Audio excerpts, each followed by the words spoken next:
नमस्कार, मैं हूं माही सिंह और आप देख रहे हैं नेक्स्ट टाइम न्यूज। आज बात करने वाले हैं बिहार के सियासत के बारे में। जी हां, बिहार में विधानसभा चुनाव आने वाले हैं। ऐसे में अलग अलग पार्टियां कहीं ना कहीं अलग तरीके की रणनीति बनाते हुए नजर आ रही हैं और बीच में फंसते हुए नजर आ रही है भारतीय जनता पार्टी। जी हां, आपको बताएं, अभी हाल में ही अमित शाह से पशुपति पारस और उनके बेटे प्रिंस राज मुलाकात करने पहुंचते हैं, जिसके बाद तमाम तरीके की अटकलें लगाई जा रही हैं कि क्या पशुपति पारस अपना खोया हुआ वर्चस्व पाने के लिए फिर से एनडीए का रुख कर सकते हैं, या जिस तरीके से उन्होंने 243 सीटों पर अकेले ही चुनावी मैदान में उतरने का फैसला कर लिया है, क्या उसको बदलने के लिए भारतीय जनता पार्टी कोई बड़ा पद या कोई बड़ी जिम्मेदारी पशुपति पारस को सौंप सकती है। ये बात इसलिए निकल कर आ रही है क्योंकि इन दोनों की मुलाकात ने कहीं ना कहीं बिहार के सियासत में हलचल बढ़ा दी है। और खासकर अगर बात करें तो चिराग पासवान और पशुपति पारस, जिस तरीके से दोनों की राहें अलग हो गई थी,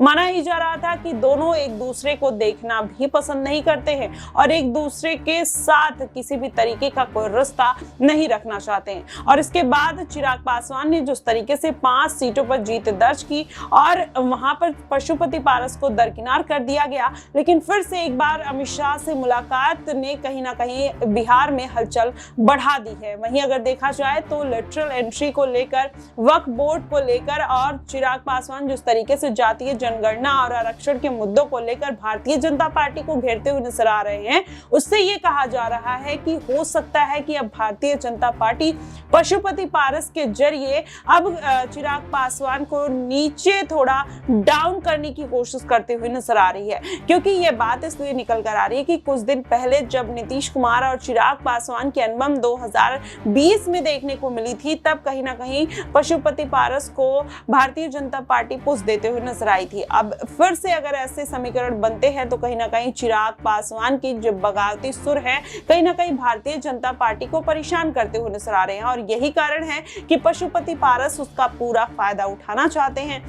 वहीं देखा जाए, कैबिनेट में जगह मिलने के बाद भी अब चिराग पासवान कहीं ना कहीं सीएम पद के दावेदार के तौर पर भी देखे जा रहे हैं। नीतीश कुमार जो हैं वो भी चिराग पासवान को सपोर्ट करते हुए नजर आ रहे हैं। तो ऐसे में जो समीकरण बन रहे हैं कहीं ना कहीं इसी बात की तरफ इशारा करते हुए नजर आ रहे हैं कि अब चिराग पासवान के साथ साथ पशुपति पारस भी बड़ा खेला कर सकते हैं और भारतीय जनता पार्टी से कुछ बड़ी डिमांड करते हुए नजर आ सकते हैं। लेकिन उसके साथ ही अगर देखा जाए तो इस बार के विधानसभा चुनाव में कई ऐसी तमाम पार्टियां हैं जो अपना दमखम दिखाने में लगी हैं। अगर जन स्वराज पार्टी की बात करें, प्रशांत किशोर भी इस बार कहीं ना कहीं बिहार के चुनाव में एक निर्णायक भूमिका में रहने वाले हैं। वहीं तेजस्वी यादव की बात करें तो तेजस्वी यादव भी लगातार चुनावी प्रचार और रैलियां करते हुए नजर आ रहे हैं, जिससे वो भारतीय जनता पार्टी को शिकस्त दे पाए। लेकिन देखना दिलचस्प होगा कि आखिरकार बिहार की जो राजनीति है, अमित शाह से मुलाकात करने की पशुपति पारस की, वो किस तरफ जाती हुई नजर आती है। वहीं अगर नीतीश कुमार की बात करें तो नीतीश कुमार भी जिस तरीके से ये पूरा समीकरण